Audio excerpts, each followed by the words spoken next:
Is the Panasonic Lumix GH7 overkill or the perfect tiny cinema camera? I own the GH4, the GH5S, and after that I did not buy the GH6. Point is, I used all of them, which gives me some extra base to work with for this Panasonic Lumix GH7 review, which I tested for multiple weeks.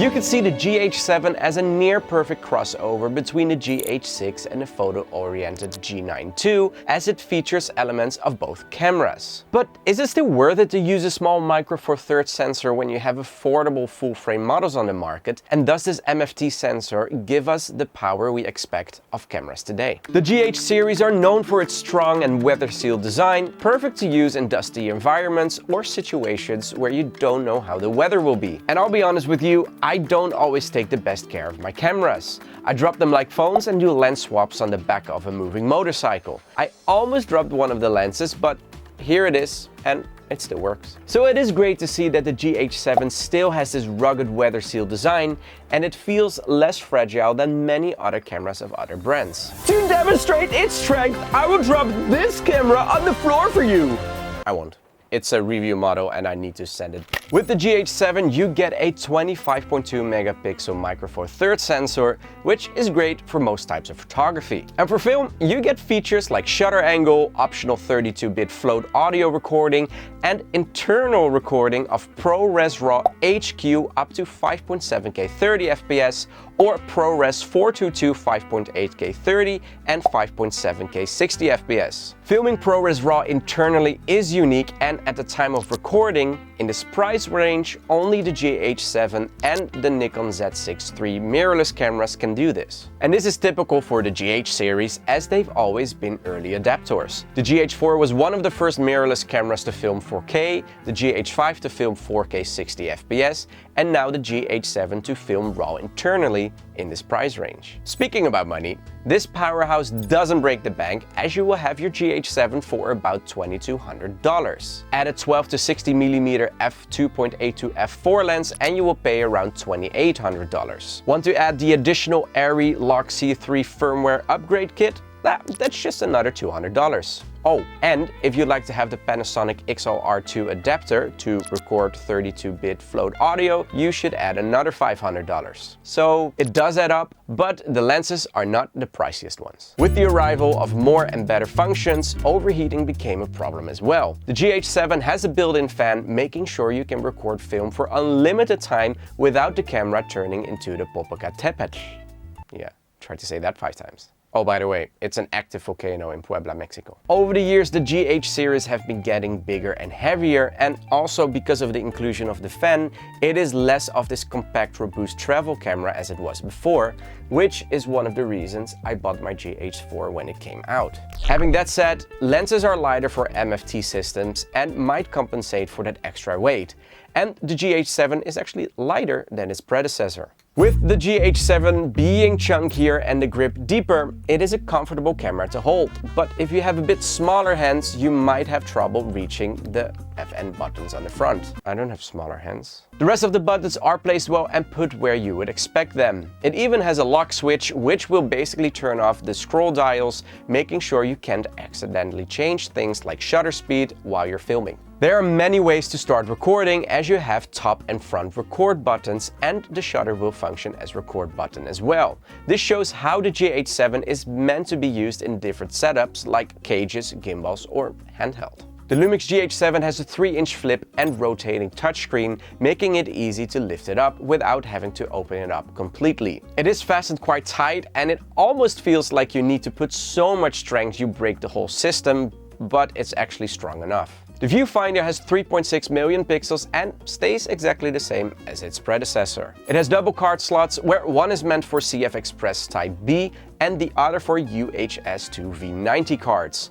You will be needing CF Express in order to film ProRes. The UHS-2 slot can be used to record all other formats and to record Proxys 2 at the same time. For this test, I have been using the Angelbird AV Pro 528GB cards and SanDisk Extreme Pro 128GB cards, which will cost you about $150 and $130. An empty 512GB CF Express card will let you film about 20 minutes when you've selected the highest setting. This would be the ProRes RAW HQ 5.7K 20fps at 3.5 Gbps. The inputs are all placed on the left side, which is where you'd expect them, with the microphone input on top and the headphones right under it. It has a USB Type-C port for charging, transferring and direct SSD recording. Via HDMI, you can output ProRes RAW HQ data up to either 5.8K 30fps in 4:3 open gate or 5.7K 60fps in 17:9. And it's also possible to send out 4K 120fps footage. Being able to film open gate footage is great, as not all mirrorless cameras offer this. It gives you more pixels and possibilities for cropping, or when you use anamorphic lenses. As the sensor has already a 4:3 shape instead of a 3:2 like full-frame cameras, it actually makes sense it can also record open gate. The optional ARRILOC C3 Gamma upgrade also show how this is a more dedicated film camera. This test model doesn't have ARRILOC C3 installed, and therefore I haven't been able to test that. But after doing some research, I noticed the difference between V-Loc and ARRI C3 isn't too big if we look at dynamic range, which is 13 plus stops up to 60 fps and 12 stops if you go to higher frame rates. In fact, it might be better to only use ARRILOC C3 if you need to pair it with an actual ARRI camera, as V-Loc seems easier to grade and LOC C3 footage requires more grading skills as well. The GH7 has a new dynamic range boost using the dual gain output to get more information from the highlights and shadows. This works at all ISO levels and would get you more dynamic range in general. Switching between ProRes and MOV saves the less setting you put, which is nice if you want to switch between 4K 120fps in MOV and ProRes. I set this option to the FN3 button on the front so I can easily switch between ProRes and MOV.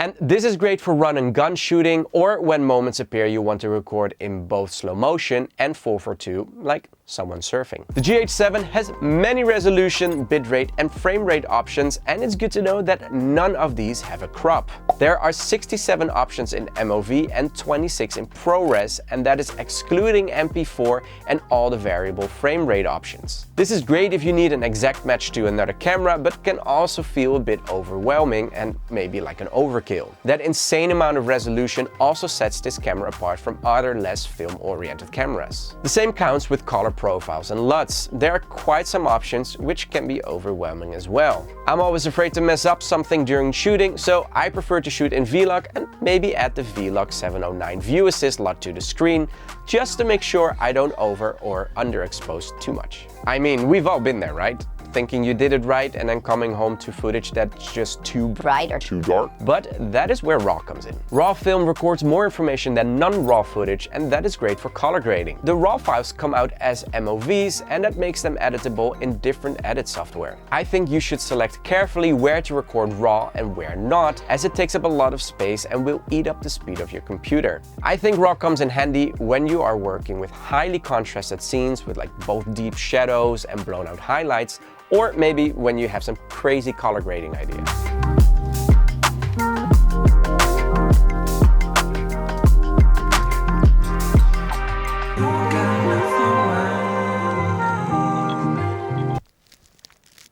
Oh, cool shirt, huh? You can get this Camera Deals design and many other designs and products like cups and hats via the shop by clicking here. Just click it.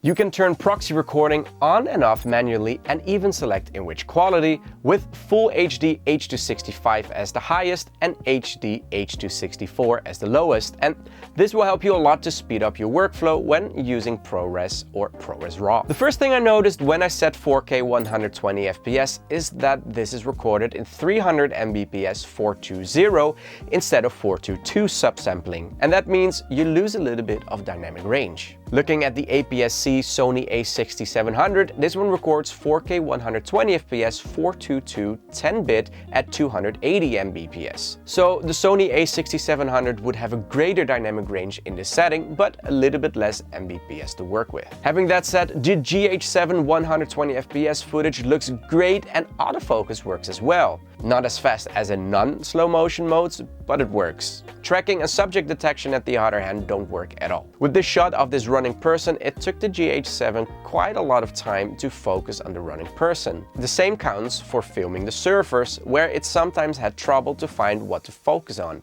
In the end, most shots are usable, but I would recommend to use manual focus when you use the 120fps mode. All these animal shots I shot handheld with a 100 to 400mm lens with standard stabilization but without the boost IS or E-IBIS, as this might give a sort of a jitter, and in slow motion that will mean your footage would become useless. At first I took my old Xeon Crane 2 out of the dust to make some smooth shots, but as the GH7 has many stabilization options, I thought it would be better to shoot everything handheld. In all honesty, it might be the first time I'm actually impressed by IBIS. There are multiple stabilization options. There's the standard internal IBIS, which will stabilize your footage up to 7.5 stops.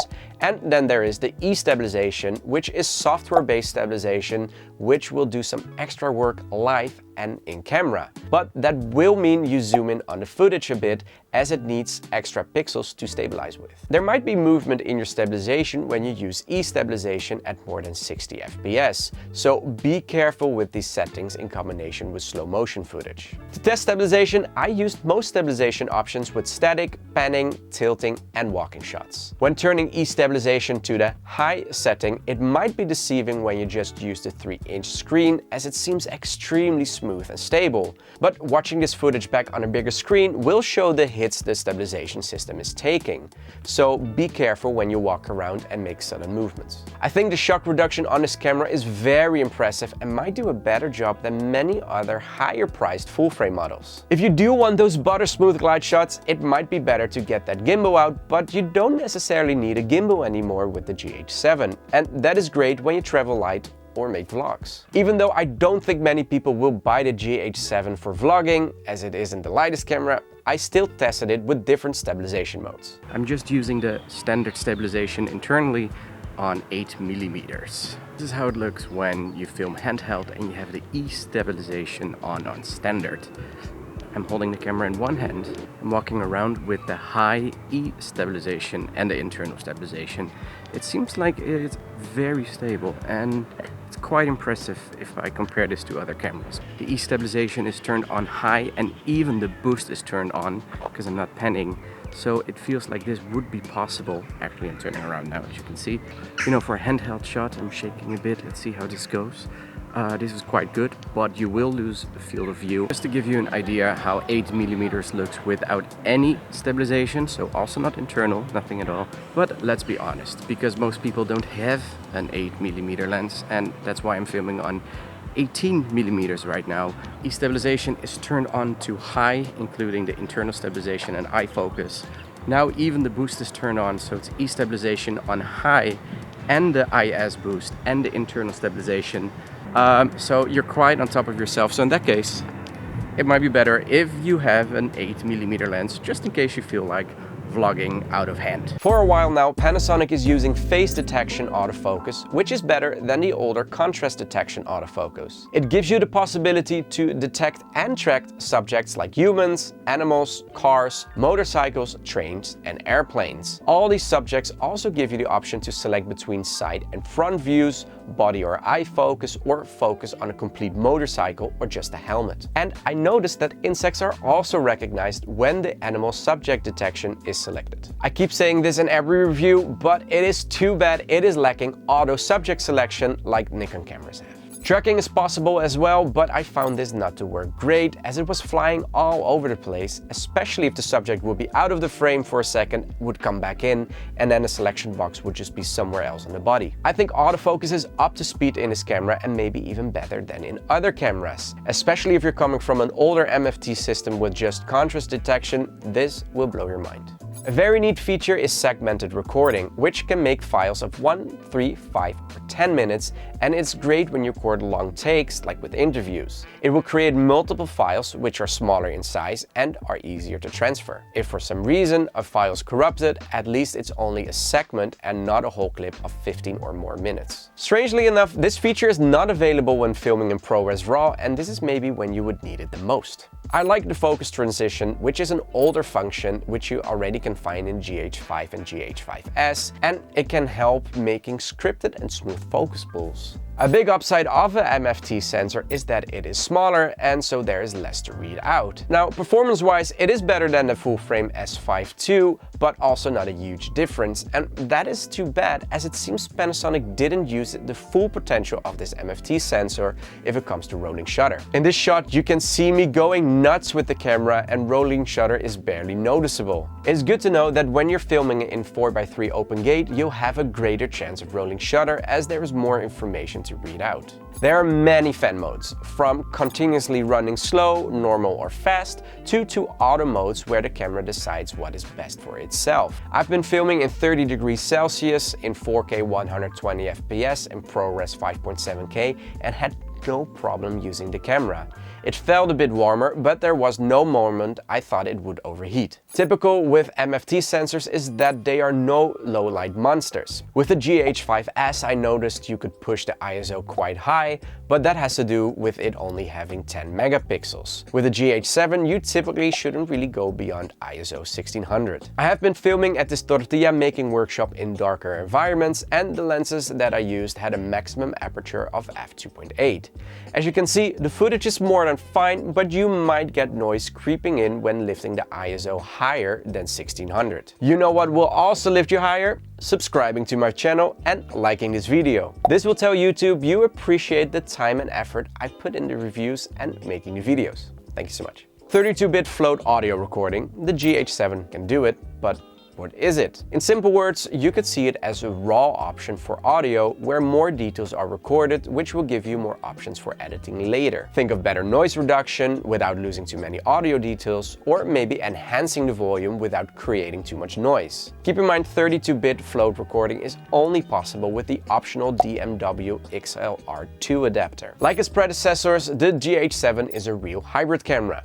You can take 25.2 megapixel photos, and a 50 or 100 megapixel pixel shift mode is also available. If you'd like to record fast-moving subjects, it is possible to take up 75 photos per second with single AF. The burst will work for about a second and a half, and you can see it has a smaller buffer than more photo-oriented cameras. Continuous photography is also possible with pre-shot up to 1.5 seconds, and that comes in handy if you're shooting unpredictable subjects like animals or sports players. It is fun to see Panasonic kept some consumer filters like sepia, high key, cross process and X-Pro, but sadly it removed the tilt shift filter, which I always thought was charming and easy to use. I actually used it quite a lot when I just got my GH4 back in 2014 and was traveling the gorgeous Vietnam. And I think I've probably been the only GH4 user actually using this filter. Wow, what an amateur for using that function. Live view compositing, bracketing and time lapses are available as well,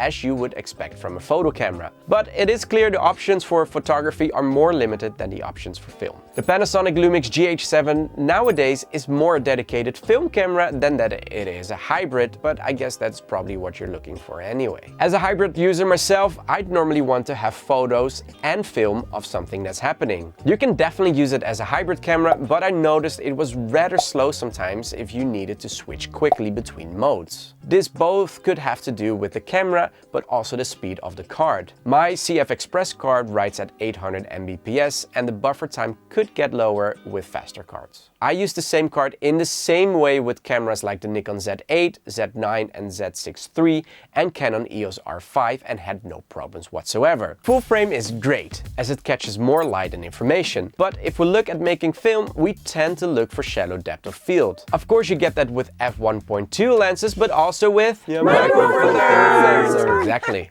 There are two sights in the Panasonic camp, MFT and full frame. and you can use both L and MFT lenses on both systems.